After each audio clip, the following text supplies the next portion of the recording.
Think and Grow Rich, teaching for the first time the famous Andrew Carnegie formula for money-making, based upon the 13 proven steps to riches. Organized through 25 years of research in collaboration with more than 500 distinguished men of great wealth, who proved by their own achievements that this philosophy is practical, by Napoleon Hill, author of The Law of Success Philosophy, published by the Ralston Society, 1938, Meridian, Connecticut. Copyright 1937 by Napoleon Hill. All rights reserved. Tributes to the author from great American leaders. Think and Grow Rich was 25 years in the making.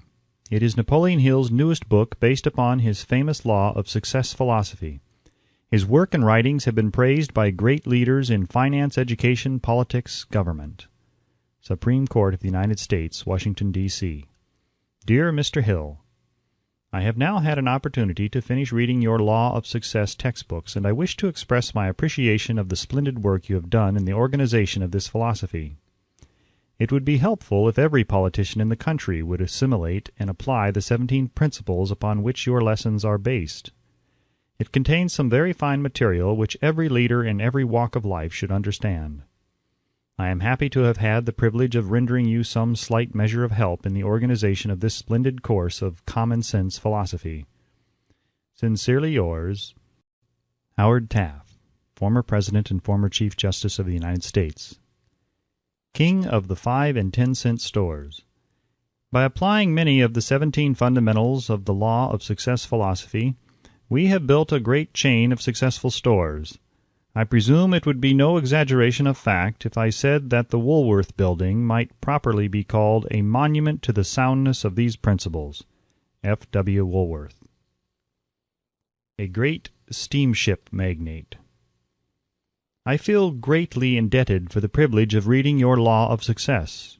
If I had had this philosophy 50 years ago, I suppose I could have accomplished all that I have done in less than half the time. I sincerely hope the world will discover and reward you. Robert Dollar. Famous American labor leader. Mastery of the Law of Success philosophy is the equivalent of an insurance policy against failure. Samuel Gompers. A former President of the United States. May I not congratulate you on your persistence? Any man who devotes that much time must of necessity make discoveries of great value to others. I am deeply impressed by your interpretation of the mastermind principles which you have so clearly described. Woodrow Wilson. A Merchant Prince. I know that your 17 fundamentals of success are sound because I have been applying them in my business for more than 30 years. John Wanamaker. World's largest maker of cameras. I know that you are doing a world of good with your Law of Success. I would not care to set a monetary value on this training because it brings to the student qualities which cannot be measured by money alone. George Eastman. A nationally known business chief. Whatever success I may have attained, I owe entirely to the application of your 17 fundamental principles of the Law of Success. I believe I have the honor of being your first student. W. M. Wrigley, Jr. Author's Preface. In every chapter of this book, mention has been made of the money-making secret which has made fortunes for more than 500 exceedingly wealthy men, whom I have carefully analyzed over a long period of years. The secret was brought to my attention by Andrew Carnegie, more than a quarter of a century ago. The canny, lovable old Scotsman carelessly tossed it into my mind when I was but a boy. Then he sat back in his chair with a merry twinkle in his eyes and watched carefully to see if I had brains enough to understand the full significance of what he had said to me. When he saw that I had grasped the idea, he asked if I would be willing to spend 20 years or more preparing myself to take it to the world, to men and women who, without the secret, might go through life as failures. I said I would, and with Mr. Carnegie's cooperation, I have kept my promise. This book contains the secret, after having been put to a practical test by thousands of people in almost every walk of life. It was Mr. Carnegie's idea that the magic formula, which gave him a stupendous fortune, ought to be placed within reach of people who do not have time to investigate how men make money, and it was his hope that I might test and demonstrate the soundness of the formula through the experience of men and women in every calling. He believed the formula should be taught in all public schools and colleges, and expressed the opinion that if it were properly taught it would so revolutionize the entire educational system that the time spent in school could be reduced to less than half. His experience with Mr. Charles M. Schwab and other young men of Mr. Schwab's type convinced Mr. Carnegie that much of that which is taught in the schools is of no value whatsoever in connection with the business of earning a living or accumulating riches.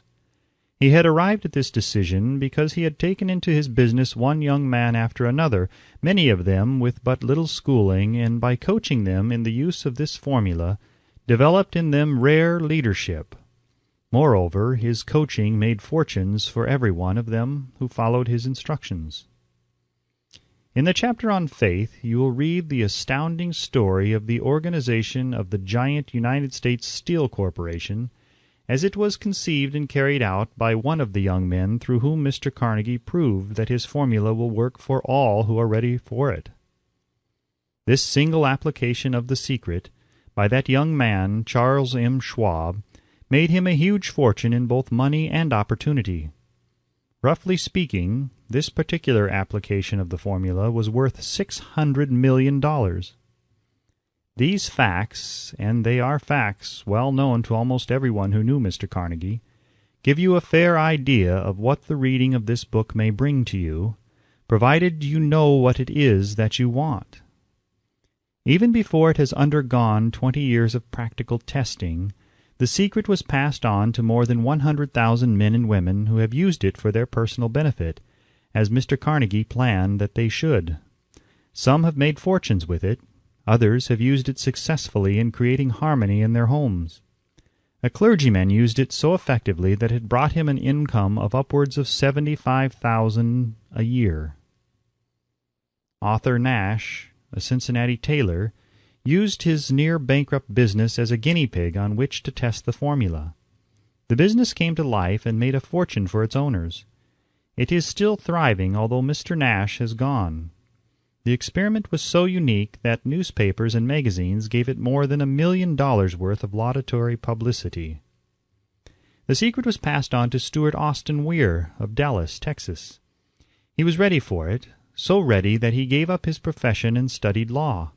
Did he succeed? That story is told too. I gave the secret to Jennings Randolph the day he graduated from college, and he has used it so successfully that he is now serving his third term as a member of Congress, with an excellent opportunity to keep on using it until it carries him to the White House. While serving as advertising manager of the LaSalle Extension University, when it was little more than a name, I had the privilege of seeing J.G. Chaplin, president of the university, use the formula so effectively that he has since made the LaSalle one of the great extension schools of the country. The secret to which I refer has been mentioned no fewer than 100 times throughout this book.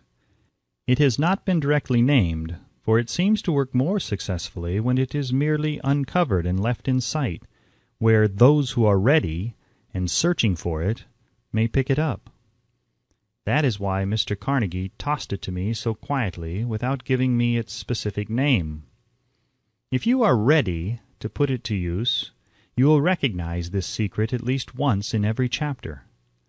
I wish I might feel privileged to tell you how you will know if you are ready, but that would deprive you of much of the benefit you will receive when you make the discovery in your own way. While this book was being written, my own son, who was then finishing the last year of his college work, picked up the manuscript of Chapter 2, read it, and discovered the secret for himself. He used the information so effectively that he went directly into a responsible position at a beginning salary greater than the average man ever earns. His story has been briefly described in Chapter 2. When you read it, perhaps you will dismiss any feeling you may have had at the beginning of the book that it promised too much. And 2, if you have ever been discouraged, if you have had difficulties to surmount which took the very soul out of you, If you have tried and failed, if you were ever handicapped by illness or physical affliction, this story of my son's discovery and use of the Carnegie formula may prove to be the oasis in the desert of lost hope for which you have been searching. This secret was extensively used by President Woodrow Wilson during the World War. It was passed on to every soldier who fought in the war, carefully wrapped in the training received before going to the front. President Wilson told me it was a strong factor in raising the funds needed for the war. More than 20 years ago, Honorable Manuel L. Quizon, then Resident Commissioner of the Philippine Islands, was inspired by the secret to gain freedom for his people. He has gained freedom for the Philippines and is the first president of the Free State. A peculiar thing about this secret is that those who once acquire it and use it find themselves literally swept on to success, with but little effort, and they never again submit to failure. If you doubt this, study the names of those who have used it, wherever they have been mentioned. Check their records for yourself, and be convinced. There is no such thing as something for nothing. The secret to which I refer cannot be had without a price, although the price is far less than its value. It cannot be had at any price by those who are not intentionally searching for it. It cannot be given away. It cannot be purchased for money, for the reason that it comes in two parts. One part is already in possession of those who are ready for it. The secret serves equally well all who are ready for it. Education has nothing to do with it. Long before I was born, the secret had found its way into the possession of Thomas A. Edison, and he used it so intelligently that he became the world's leading inventor, although he had but 3 months of schooling. The secret was passed on to a business associate of Mr. Edison. He used it so effectively that although he was then making only $12,000 a year, he accumulated a great fortune and retired from active business while still a young man. You will find his story at the beginning of the first chapter. It should convince you that riches are not beyond your reach, that you can still be what you wish to be, that money, fame, recognition, and happiness can be had by all who are ready and determined to have these blessings. How do I know these things?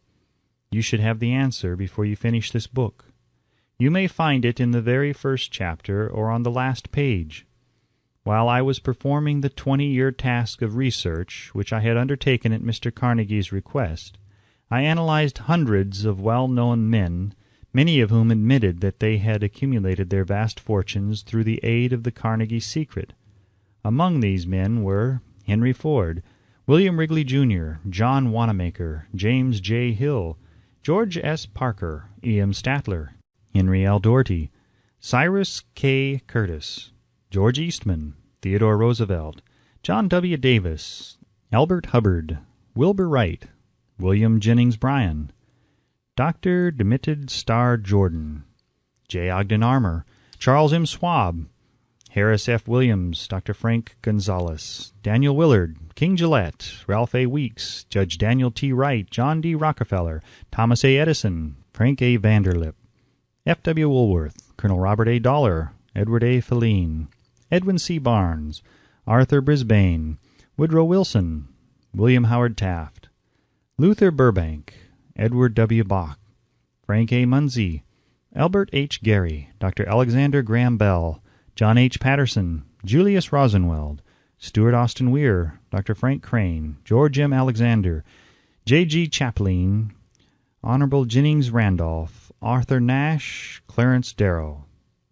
These names represent but a small fraction of the hundreds of well-known Americans whose achievements, financially and otherwise, prove that those who understand and apply the Carnegie secret reach high stations in life.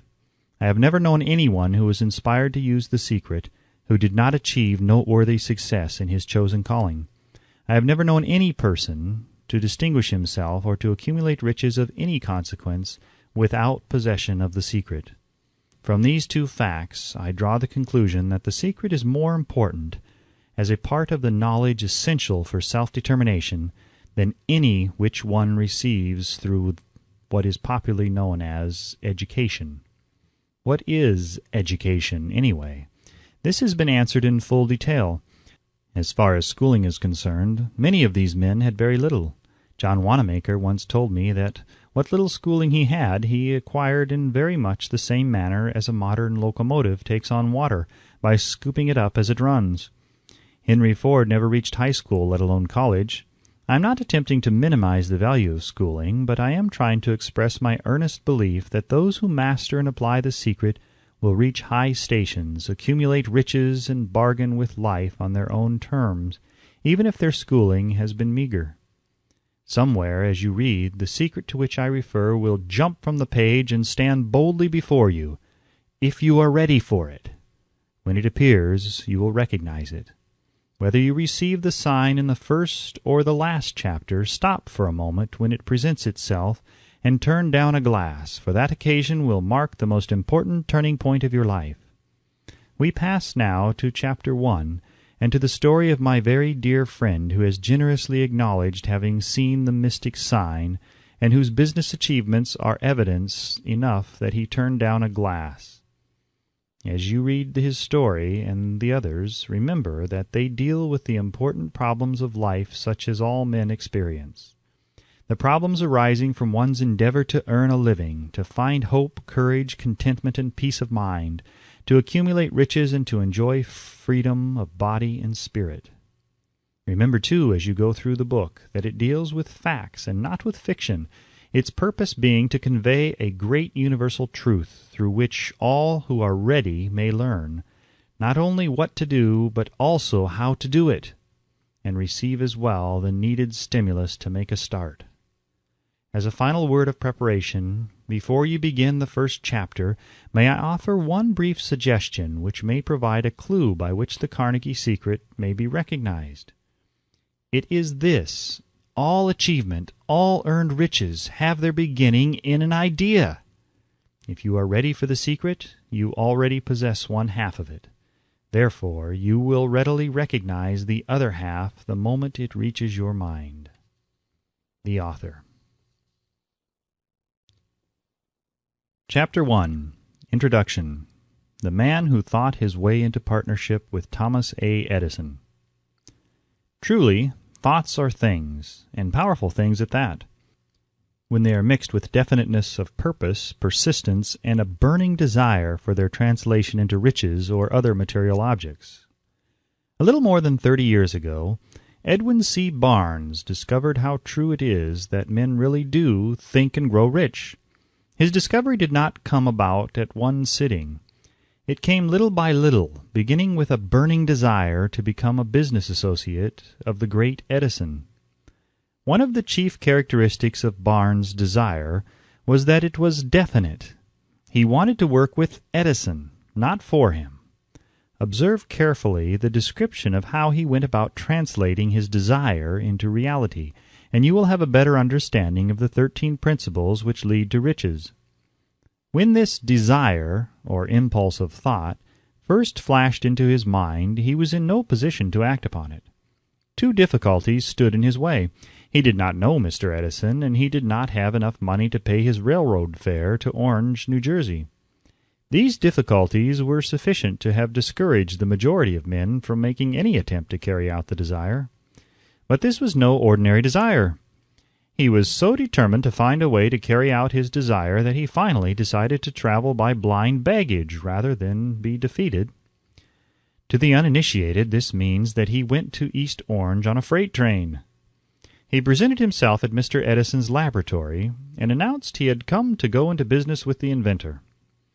In speaking of the first meeting between Barnes and Edison years later, Mr. Edison said, "He stood there before me, looking like an ordinary tramp, but there was something in the expression of his face which conveyed the impression that he was determined to get what he had come after. I had learned from years of experience with men that when a man really desires a thing so deeply that he is willing to stake his entire future on a single turn of the wheel in order to get it, he is sure to win. I gave him the opportunity he asked for, because I saw he had made up his mind to stand by until he succeeded. Subsequent events proved that no mistake was made." Just what young Barnes said to Mr. Edison on that occasion was far less important than that which he thought. Edison himself said so. It could not have been the young man's appearance which got him his start in the Edison office, for that was definitely against him. It was what he thought that counted. If the significance of this statement could be conveyed to every person who reads it, there would be no need for the remainder of this book. Barnes did not get his partnership with Edison on his first interview. He did get a chance to work in the Edison offices at a very nominal wage, doing work that was unimportant to Edison, but most important to Barnes, because it gave him an opportunity to display his merchandise where his intended partner could see it. Months went by. Apparently nothing happened to bring the converted goal which Barnes had set up in his mind as his definite major purpose. But something important was happening in Barnes's mind. He was constantly intensifying his desire to become the business associate of Edison. Psychologists have correctly said that when one is truly ready for a thing, it puts in its appearance. Barnes was ready for a business association with Edison. Moreover, he was determined to remain ready until he got that which he was seeking. He did not say to himself, "Ah, well, what's the use? I guess I'll change my mind and try for a salesman's job." But he did say, "I came here to go into business with Edison, and I'll accomplish this end if it takes the remainder of my life." He meant it. What a different story men would have to tell if only they would adopt a definite purpose, and stand by that purpose until it had time to become an all-consuming obsession. Maybe young Barnes did not know it at the time, but his bulldog determination, his persistence in standing back of a single desire, was destined to mow down all opposition and bring him the opportunity he was seeking. When the opportunity came, it appeared in a different form, and from a different direction than Barnes had expected. That is one of the tricks of opportunity. It has a sly habit of slipping in by the back door, and often it comes disguised in the form of misfortune or temporary defeat. Perhaps this is why so many fail to recognize opportunity. Mr. Edison had just perfected a new office device known at that time as the Edison dictating machine, now the Ediphone. His salesmen were not enthusiastic over the machine. They did not believe it could be sold without great effort. Barnes saw his opportunity. It had crawled in quietly, hidden in a queer-looking machine which interested no one but Barnes and the inventor.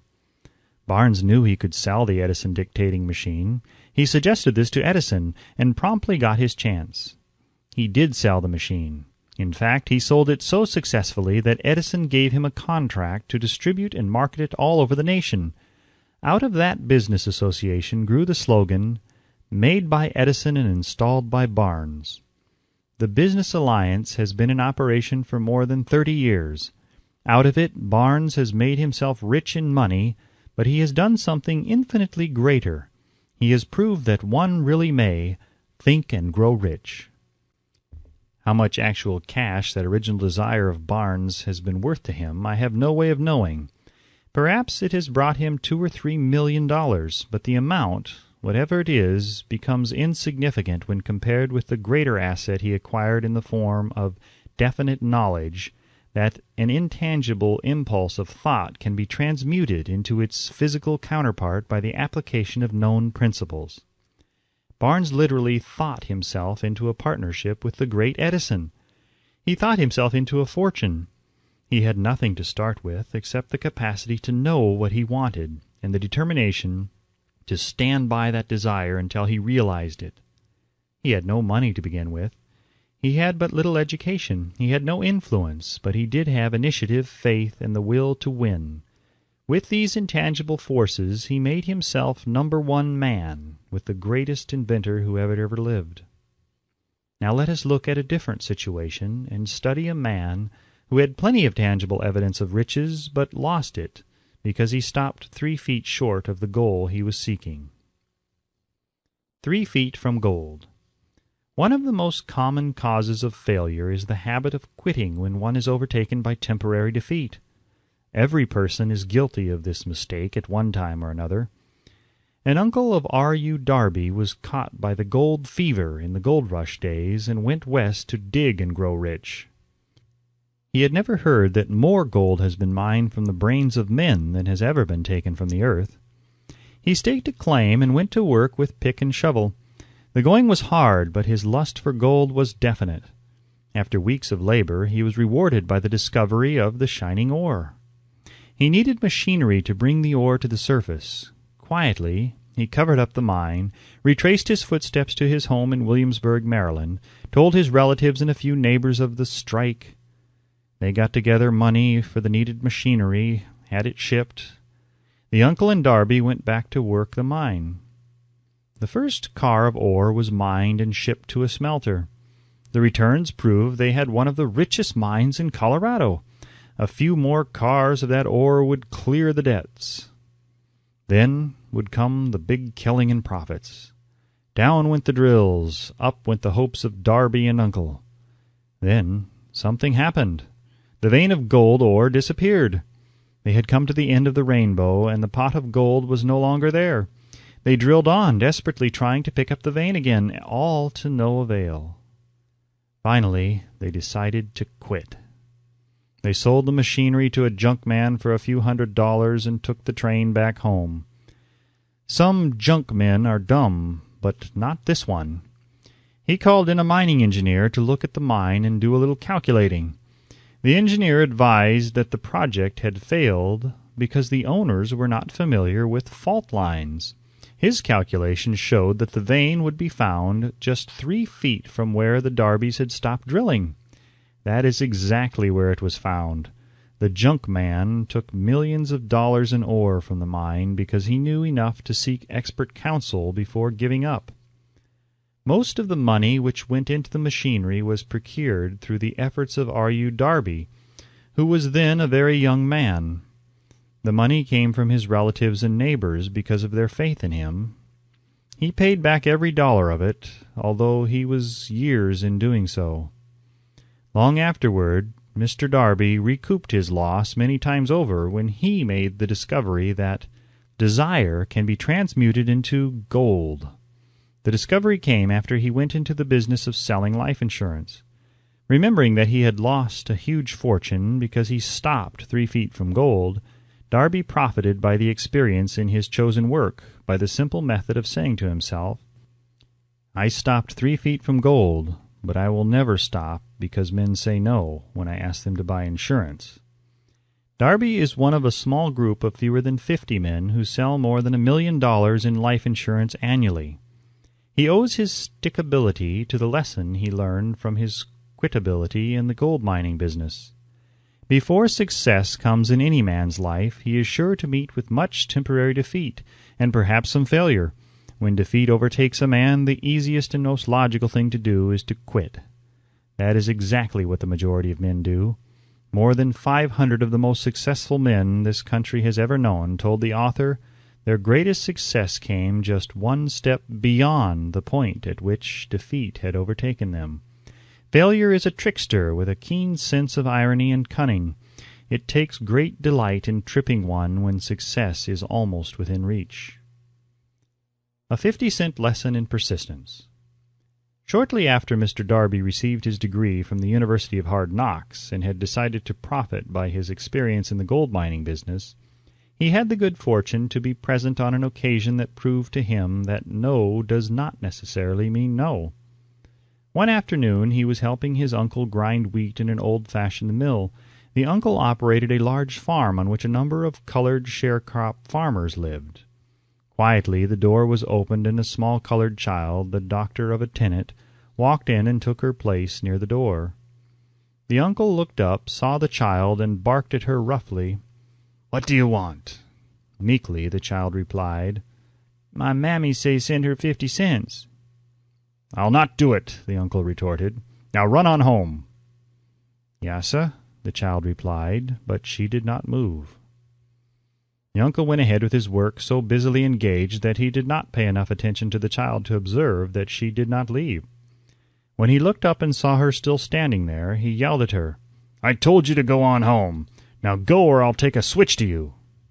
The little girl said, "Yassa," but she did not budge an inch. The uncle dropped a sack of grain he was about to pour into the mill hopper, picked up a barrel stave, and started toward the child with an expression on his face that indicated trouble. Darby held his breath. He was certain he was about to witness a murder. He knew his uncle had a fierce temper. He knew that the colored children were not supposed to defy white people in that part of the country. When the uncle reached the spot where the child was standing, she quickly stepped forward, one step, looked up into his eyes, and screamed at the top of her shrill voice, "My mammy's got to have that 50 cents!" The uncle stopped, looked at her for a minute, then slowly laid the barrel stave on the floor, put his hand in his pocket, took out $50, and gave it to her. The child took the money and slowly backed toward the door, never taking her eyes off the man whom she had just conquered. After she had gone, the uncle sat down on a box and looked out the window into space for more than 10 minutes. He was pondering with awe over the whipping he had just taken. Mr. Darby, too, was doing some thinking. That was the first time in all his experience that he had seen a colored child deliberately master an adult white person. How did she do it? What happened to his uncle that caused him to lose his fierceness and become as docile as a lamb? What strange power did this child use that made her master over her superior? These and other similar questions flashed into Darby's mind, but he did not find the answer until years later when he told me the story. Strangely, the story of this unusual experience was told to the author in the old mill on the very spot where the uncle took his whipping. Strangely, too, I had devoted nearly a quarter of a century to the study of the power which enabled an ignorant, illiterate colored child to conquer an intelligent man. As we stood there in that musty old mill, Mr. Darby repeated the story of the unusual conquest, and finished by asking, "What can you make of it? What strange power did that child use that so completely whipped my uncle?" The answer to his question will be found in the principles described in this book. The answer is full and complete. It contains details and instructions sufficient to enable anyone to understand and apply the same force which the little child accidentally stumbled upon. Keep your mind alert, and you will observe exactly what strange power came to the rescue of the child. You will catch a glimpse of this power in the next chapter. Somewhere in the book you will find an idea that will quicken your receptive powers and place at your command, for your own benefit, this same irresistible power. The awareness of this power may come to you in the first chapter, or it may flash into your mind in some subsequent chapter. It may come in the form of a single idea, or it may come in the nature of a plan or a purpose. Again, it may cause you to go back into your past experiences of failure or defeat, and bring to the surface some lesson by which you can regain all that you lost through defeat. After I had described to Mr. Darby the power unwittingly used by the little colored child, he quickly retraced his 30 years of experience as a life insurance salesman and frankly acknowledged that his success in that field was due in no small degree to the lesson he had learned from the child. Mr. Darby pointed out, "Every time a prospect tried to bow me out without buying, I saw that child standing there in the old mill, her big eyes glaring in defiance, and I said to myself, 'I've got to make this sale.' The better portion of all sales I have made were made after people had said no." He recalled, too, his mistake in having stopped only 3 feet from gold. But, he said, that experience was a blessing in disguise. It taught me to keep on keeping on, no matter how hard the going may be, a lesson I needed to learn before I could succeed in anything. This story of Mr. Darby and his uncle, the colored child, and the gold mine doubtless will be read by hundreds of men who make their living by selling life insurance, and to all of these the author wishes to offer the suggestion that Darby owes to these 2 experiences in his ability to sell more than $1 million of life insurance every year. Life is strange and often imponderable. Both the successes and the failures have their roots in simple experiences.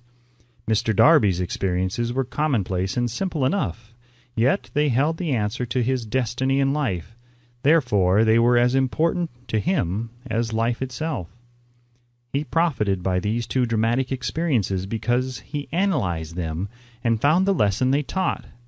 But what of the man who has neither the time nor the inclination to study failure in search of knowledge that may lead to success? Where and how is he to learn the art of converting defeat into stepping stones to opportunity? In the answer to these questions, this book was written. The answer called for a description of 13 principles, but remember, as you read, the answer you may be seeking to the questions which have caused you to ponder over the strangeness of life may be found in your own mind, through some idea, plan, or purpose which may spring into your mind as you read. One sound idea is all that one needs to achieve success. The principles described in this book contain the best and the most practical of all that is known concerning the ways and means of creating useful ideas. Before we go any further in our approach to the description of these principles, we believe you are entitled to receive this important suggestion. When riches begin to come, they come so quickly in such great abundance that one wonders where they have been hiding during all those lean years. This is an astounding statement, and all the more so when we take into consideration the popular belief that riches come only to those who work hard and long. When you begin to think and grow rich, you'll observe that riches begin with a state of mind, with definiteness of purpose, with little or no hard work. You and every other person ought to be interested in knowing how to acquire that state of mind which will attract riches. I spent 25 years in research, analyzing more than 25,000 people, because I too wanted to know how wealthy men become that way. Without that research, this book could not have been written. Here, take notice of a very significant truth, viz., the business depression started in 1929 and continued on to an all-time record of destruction until some time after President Roosevelt entered office. Then the depression began to fade into nothingness. Just as an electrician in a theater raises the light so gradually that darkness is transmuted into light before you realize it, so did the spell of fear in the minds of the people gradually fade away and become faith. Observe very closely as soon as you master the principles of this philosophy and begin to follow the instructions for applying those principles. Your financial status will begin to improve, and everything you touch will begin to transmute itself into an asset for your own benefit. Impossible? Not at all! One of the main weaknesses of mankind is the average man's familiarity with the word impossible. He knows all the rules which will not work. He knows all the things which cannot be done. This book was written for those who seek the rules which have made others successful and are willing to stake everything on those rules. A great many years ago I purchased a fine dictionary. The first thing I did with it was to turn to the word impossible and neatly clip it out of the book. That would not be an unwise thing for you to do. Success comes to those who become success-conscious. Failure comes to those who indifferently allow themselves to become failure-conscious. The object of this book is to help all who seek it to learn the art of changing their minds from failure-consciousness to success-consciousness. Another weakness found in altogether too many people is the habit of measuring everything and everyone by their own impressions and beliefs. Some who will read this will believe that no one can think and grow rich. They cannot think in terms of riches because their thought habits have been steeped in poverty, want, misery, failure, and defeat.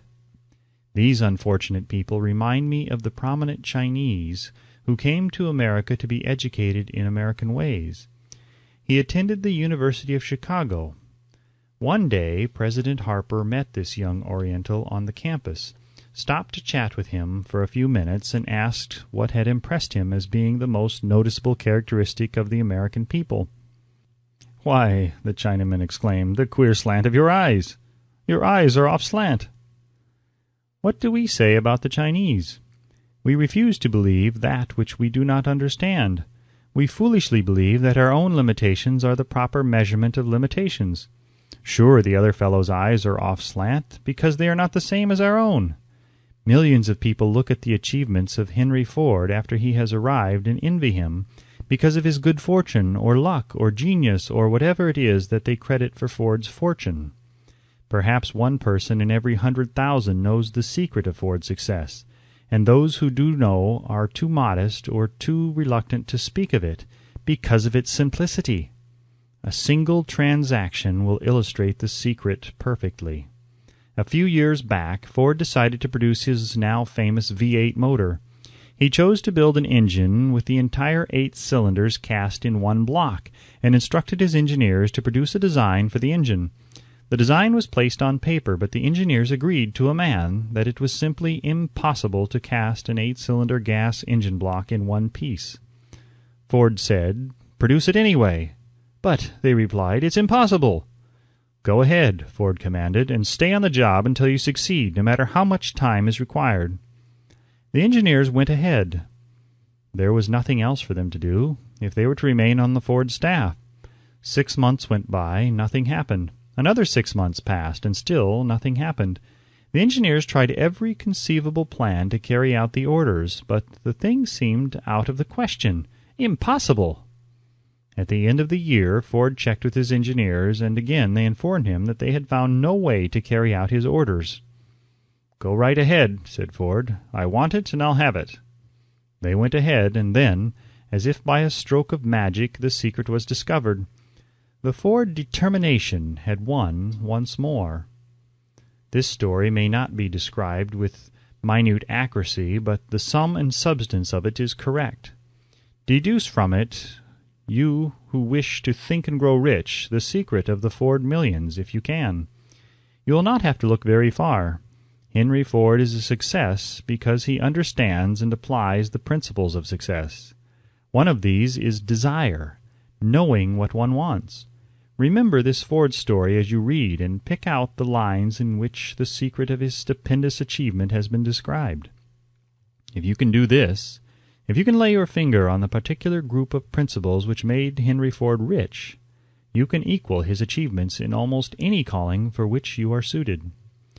You are the master of your fate, the captain of your soul, because when Henley wrote the prophetic lines, "I am the master of my fate, I am the captain of my soul," he should have informed us that we are the masters of our fate, the captains of our souls, because we have the power to control our thoughts. He should have told us that the ether in which this little earth floats, in which we move and have our being, is a form of energy moving at an inconceivably high rate of vibration, and that the ether is filled with a form of universal power which adapts itself to the nature of the thoughts we hold in our minds, and influences us in natural ways to transmute our thoughts into their physical equivalent. If the poet had told us of this great truth, we would know why it is that we are the masters of our fate, the captains of our souls. He should have told us with great emphasis that this power makes no attempt to discriminate between the destructive thoughts and the constructive thoughts, that it will urge us to translate into physical reality thoughts of poverty just as quickly as it will influence us to act upon thoughts of riches. He should have told us, too, that our brains become magnetized with the dominating thoughts which we hold in our minds. And by means with which no man is familiar, these magnets attract to us the forces, the people, the circumstances of life which harmonize with the nature of our dominating thoughts. He should have told us that before we can accumulate riches in great abundance, we must magnetize our minds with intense desire for riches, that we must become money-conscious until the desire for money drives us to create definite plans for acquiring it. But being a poet and not a philosopher, Henley contented himself by stating a great truth in poetic form, leaving those who followed him to interpret the philosophical meaning of his lines. Little by little the truth has unfolded itself until it now appears certain that the principles described in this book hold the secret of mastery over our economic fate. We are now ready to examine the first of these principles. Maintain a spirit of open-mindedness, and remember as you read they are the invention of no one man. The principles were gathered from the life experiences of more than 500 men who actually accumulated riches in huge amounts, men who began in poverty with but little education, without influence. The principles worked for these men. You can put them to work for your own enduring benefit. You will find it easy, not hard, to do. Before you read the next chapter, I want you to know that it conveys factual information which might easily change your entire financial destiny, as it has so definitely brought the changes of stupendous proportions to two people described. I want you to know also that the relationship between these two men and myself is such that I could have taken no liberties with the facts, even if I had wished to do so. One of them has been my closest personal friend for almost 25 years, and the other is my own son. The unusual success of these two men, success which they generously accredit to the principle described in the next chapter, more than justifies this personal reference as a means of emphasizing the far-flung power of this principle. Almost 15 years ago, I delivered the commencement address at Salem College, Salem, West Virginia. I emphasized the principle described in the next chapter with so much intensity that one of the members of the graduating class definitely appropriated it and made it a part of his own philosophy. The young man is now a member of Congress and an important factor in the present administration. Just before this book went to the publisher, he wrote me a letter in which he so clearly stated his opinion of the principle outlined in the next chapter that I have chosen to publish his letter as an introduction to that chapter. It gives you an idea of the rewards to come. My dear Napoleon, my service as a member of Congress having given me an insight into the problems of men and women, I am writing to offer a suggestion which may become helpful to thousands of worthy people. With apologies, I must state that the suggestion, if acted upon, will mean several years of labor and responsibility for you, but I am enheartened to make the suggestion because I know your great love for rendering useful service. In 1922, you delivered the commencement address at Salem College when I was a member of the graduating class. In that address, you planted in my mind an idea which has been responsible for the opportunity I now have to serve the people of my state, and will be responsible in a very large measure for whatever success I may have in the future. The suggestion I have in mind is that you put into a book the sum and substance of the address you delivered at Salem College, and in that way give the people of America an opportunity to profit by your many years of experience and association with the men who, by their greatness, have made America the richest nation on earth. I recall, as though it were yesterday, the marvelous description you gave of the method by which Henry Ford, with but little schooling, without a dollar, with no influential friends, rose to great heights. I made up my mind then, even before you had finished your speech, that I would make a place for myself, no matter how many difficulties I had to surmount. Thousands of young people will finish their schooling this year, and within the next few years. Every one of them will be seeking just such a method of practical encouragement as the one I received from you. They will want to know where to turn, what to do, to get started in life. You can tell them because you have helped to solve the problems of so many, many people. If there is any possible way that you can afford to render so great a service, may I offer the suggestion that you include with every book one of your personal analysis charts, in order that the purchaser of the book may have the benefit of a complete self-inventory, indicating, as you indicated to me years ago, exactly what is standing in the way of success. Such a service as this, providing the readers of your book with a complete, unbiased picture of their faults and their virtues, would mean to them the difference between success and failure. The service would be priceless. Millions of people are now facing the problem of staging a comeback because of the Depression, and I speak from personal experience when I say I know these earnest people would welcome the opportunity to tell you their problems and to receive your suggestions for the solution. You know the problems of those who face the necessity of beginning all over again. There are thousands of people in America today who would like to know how they can convert ideas into money, people who must start at scratch without finances and recoup their losses. If anyone can help them, you can. If you publish the book, I would like to own the first copy that comes from the press, personally autographed by you. With best wishes, believe me, cordially yours, Jennings Randolph. This ends Chapter 1 of Think and Grow Rich by Napoleon Hill, and read by Shawn Penning, author of the new novel The Cicadas. If you've enjoyed this recording and would like to hear more, please watch your email carefully for correspondence from thecicadas.com, as we will notify you when the next chapter is ready. If you would like to support more efforts like this, please consider purchasing The Cicadas, now available in a rare pre-published format and at a special low sales price to anyone who places a vote for the book's cover art. The website is thecicadas.com, thecicadas.com. This recording is copyright 2008 by Shawn Penning and Penimation Publishing, LLC. Thank you for listening.